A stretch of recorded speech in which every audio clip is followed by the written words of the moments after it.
ആവശ്യമായിട്ടുള്ളതും സഹായകമായിട്ടുള്ളതും ഈ ദിക്റാണ്. പക്ഷേ ഈ ദിക്ർ എങ്ങനെ നമ്മൾ ചൊല്ലണം, ആരിൽ നിന്ന് കേട്ട് ചൊല്ലണം, ഇവിടെയാണ് ശൈഖിൻ്റെയും ഗുരുവിൻ്റെയൊക്കെ പ്രസക്തിയുള്ളത്.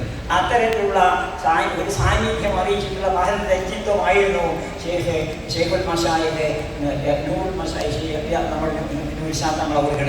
അദ്ദേഹത്തിൻ്റെ വരവോടുകൂടി ഇവിടെ ഉണ്ടായിട്ടുള്ള മാറ്റം. അപ്പോൾ ഞാനൊക്കെ എനിക്ക് തോന്നിയിട്ടുള്ളത്, ഞാൻ ഈ തെരീക്കത്ത് എന്ന് കേൾക്കാൻ തുടങ്ങിയത് തന്നെ അതിന് ശേഷമാണ്. തെരീക്കത്ത് പ്രതി അതിൻ്റെ മുമ്പുകളുണ്ട്, അത് കീഴൊക്കെ താമ പോകുന്ന സമയത്ത് ഞാൻ എൻ്റെ കാര്യം പറയുന്നത് ഞാൻ എത്തിയോട്ട് കേട്ടില്ലാന്നേ ഉള്ളൂ.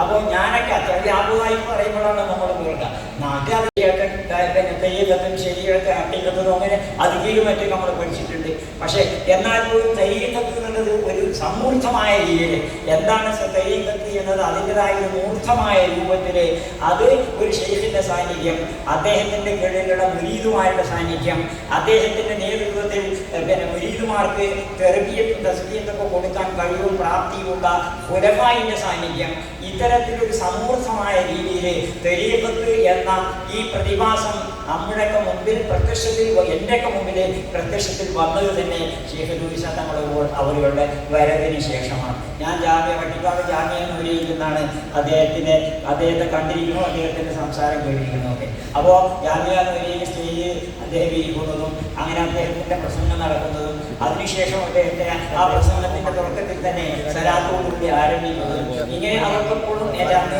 ചെയ്ത് മനസ്സിലുണ്ട്. പിന്നെ പലപ്പോഴും ഞാൻ കാര്യങ്ങളൊക്കെ ചിന്തിക്കാനും പഠിക്കാനൊക്കെ അതൊക്കെ ചെറുപ്പമാണ്. കാര്യങ്ങളൊക്കെ പഠിക്കാനും ചിന്തിക്കാനൊക്കെ ആയപ്പോഴത്തേക്ക് ഞാൻ ജമാഅത്ത് ഇസ്ലാമിക്കാരനായി.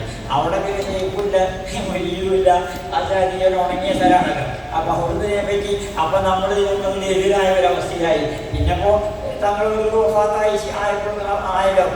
രണ്ടാമത് ഞാൻ പോയപ്പോഴത്തേക്ക് തന്നെ പുറത്തോട്ട് കൊടുത്തേക്ക് തന്നെ തിരിച്ചെത്തുന്നത് അതിന് ശേഷമാണ്. എൻ്റെ കുടുംബമൊക്കെ അഹ്ലുസുന്നത്തുൽ കുടുംബമാണ്. വലിയ വിവരമുള്ളവരുടെ കുടുംബത്തിൻ്റെയൊക്കെ കാമരന്മാരും വിവരമില്ലാത്തവരൊക്കെ തന്നെയാണ്. പക്ഷേ ഈ വിവരം ഇല്ലെങ്കിൽ ഉണ്ടാകുന്ന ഒരുപാട് ഗുണങ്ങളുണ്ടല്ലോ, ആ ഗുണങ്ങളൊക്കെ അവർക്ക് ഉണ്ടായിരുന്നു. അങ്ങനെ ഉള്ളൊരു കുടുംബത്തെ. പക്ഷേ രണ്ടാമത് ഞാൻ കുടുംബത്തിൽ തിരിച്ചെത്തുന്നത് എങ്ങനെയെന്ന് വെച്ചാൽ ഇതിനൊക്കെ ശേഷമാണ്. അപ്പോൾ തങ്ങളവர்கள் അങ്ങനെ ഉൾക്കൊള്ളാനും കാണാനും വളരെ വ്യാപകമായ രീതിയിൽ അദ്ദേഹത്തിൻ്റെ ക്ലാസ്സുകളിലും പ്രസംഗത്തിലും പങ്കെടുത്തു. പക്ഷേ ജാമിയ നൂരിയിൽ പിന്നെയും ആ സമയത്തുണ്ട് അദ്ദേഹത്തിൻ്റെ ഒഫാത്ത് വരെയും എല്ലാ ദിവസവും ഞാൻ നടന്നു പോകും ജാമിയ നൂരിലേക്ക്. കാരണം പിന്നെ എൻ്റെ നാട്ടിൽ നിന്നൊക്കെ കുട്ടികൾ, എൻ്റെ പ്രായക്കാരായിട്ടുള്ള കുട്ടികളൊക്കെ കൂടിക്ക് നമ്മൾ ബസ്സൊന്നും പൈസ ഉണ്ടാവില്ല. അപ്പോൾ റെയിൽവേ മേലാറ്റിൽ നിന്ന് റെയിൽവേ കൂടെ ഇങ്ങനെ നടക്കില്ല. അപ്പോൾ ഒരു ദിവസം ഞാൻ എൻ്റെ അടുത്ത് വന്നവരോട് സംസാരിച്ചപ്പോൾ പറഞ്ഞിട്ടുണ്ട്, ഒരു ദിവസം ഞാൻ റെയിൽവേ സ്റ്റേഷനിൽ വന്ന് നടന്ന് പട്ടിക്കാട് റെയിൽവേ സ്റ്റേഷനിൽ എത്തിയപ്പോഴേ തങ്ങളവരുകളും കുട്ടിയസനാദികളും ഒക്കെ അവിടെ ഇരിക്കണുണ്ട്. അപ്പം നമ്മൾ കുട്ടികളെ കണ്ടപ്പോൾ കുട്ടിയസനാദി പറഞ്ഞു തങ്ങളിവിടെ സ്റ്റേഷനിൽ എത്തിയിരിക്കുന്നു. അപ്പോൾ അന്ന് തങ്ങളെത്തിയിട്ടുണ്ടെങ്കിൽ വിവരറിയിക്കാൻ പെട്ടെന്ന് മൊബൈൽ സൗകര്യങ്ങളൊന്നും ഇല്ലല്ലോ, കുറേ കൊല്ലം മുമ്പല്ലേ.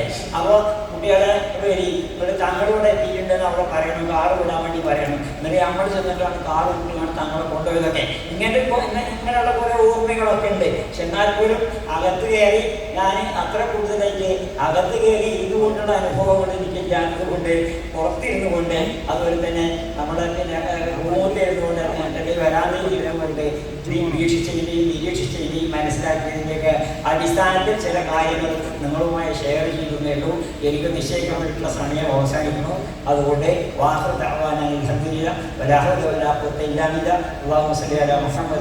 മുഹമ്മദ്. അസ്സലാമു അലൈക്കും വറഹ്മത്തുള്ളാഹി വബറകാതുഹു. ഇനി നമ്മൾ സംസാരിക്കുന്നത്